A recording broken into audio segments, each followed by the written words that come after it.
Selamat siang Bu Satya. Saya Kurnia Indrawan Parura akan mempresentasikan tentang sistem indera, yaitu sistem pendengaran.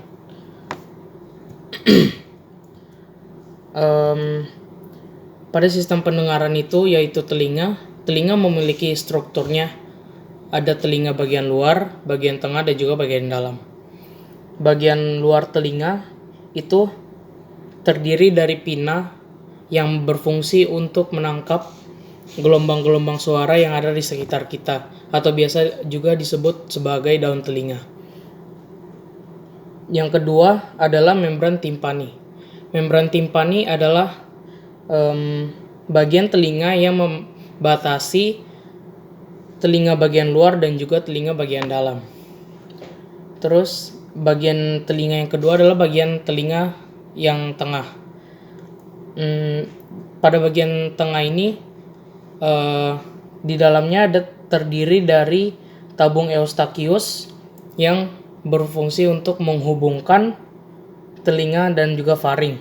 Dia juga berfungsi untuk menjaga tekanan udara yang ada di dalam telinga sehingga tidak berlebihan dan juga tidak kekurangan. Terus yang kedua itu adalah tulang pendengaran. Tulang pendengaran itu memiliki fungsi untuk mengarahkan getaran yang ada dari membran timpani ke dalam jendela oval bagian telinga. Terus yang ketiga ada bagian telinga bagian dalam. Telinga bagian dalam ini terdapat labirin osea yang merupakan ruangan yang berliku-liku dan juga berisi cairan perilimfa. Nah, cairan perilimfa ini akan berfungsi untuk menjaga keseimbangan tubuh.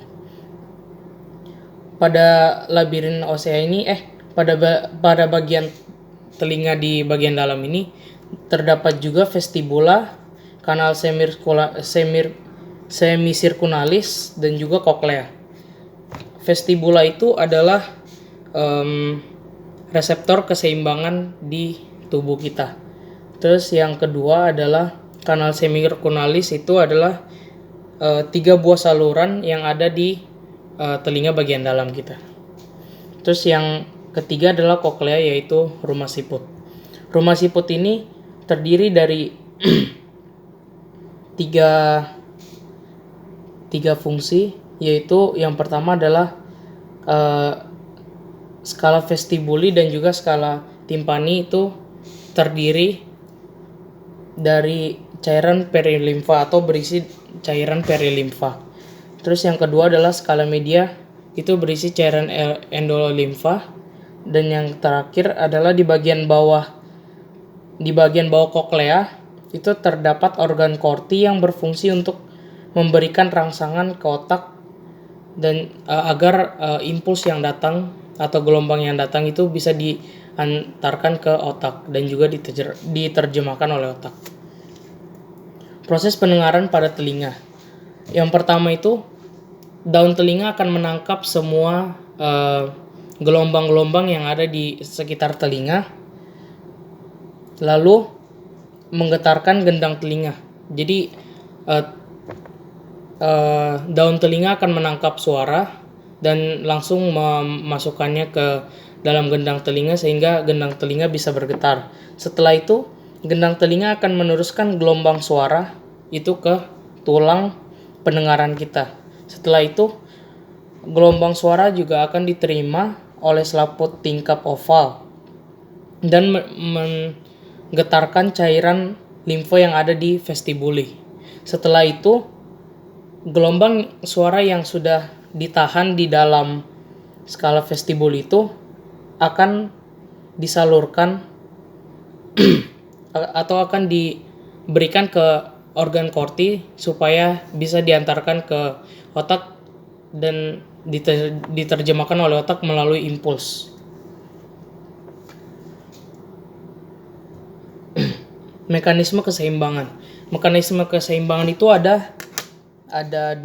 Yang pertama, keseimbangan statis. Keseimbangan statis itu adalah keseimbangan tubuh yang terjadi pada saat kita sedang diam seperti ini. Di dalam keseimbangan statis itu ada organ yang dinamakan makula yang terdiri dari sel penunjang dan sel rambut.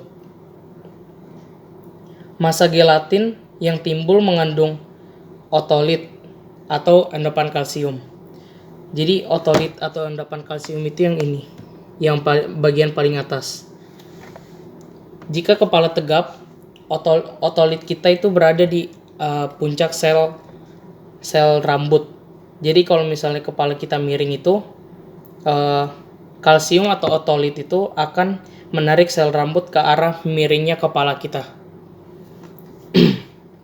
Sehingga ada sel-sel reseptor yang aktif. Yang kedua adalah keseimbangan dinamis. Keseimbangan dinamis itu adalah keseimbangan tubuh pada saat kita sedang bergerak. Contohnya seperti menoleh ke kanan dan juga ke kiri. Pada keseimbangan dinamis ini ada organ yang bernama ampula dan yang berisi krista terdiri atas sel rambut dan juga sel penunjang yang akan membentuk lapisan gelatin kupula. Dan yang terakhir adalah gangguan pada pendengaran. Gangguan pada pendengaran ini yang saya ambil adalah otitis media. Otitis media itu adalah penyakit atau gangguan pendengaran yang diakibatkan terjadinya peradangan di saluran eustachius sehingga tersumbatnya saluran eustachius sehingga tidak bisanya pendengaran dapat berjalan dengan lancar. Hal ini disebabkan karena adanya reaksi flu, alergi, dan juga infeksi pada hidung. Terima kasih.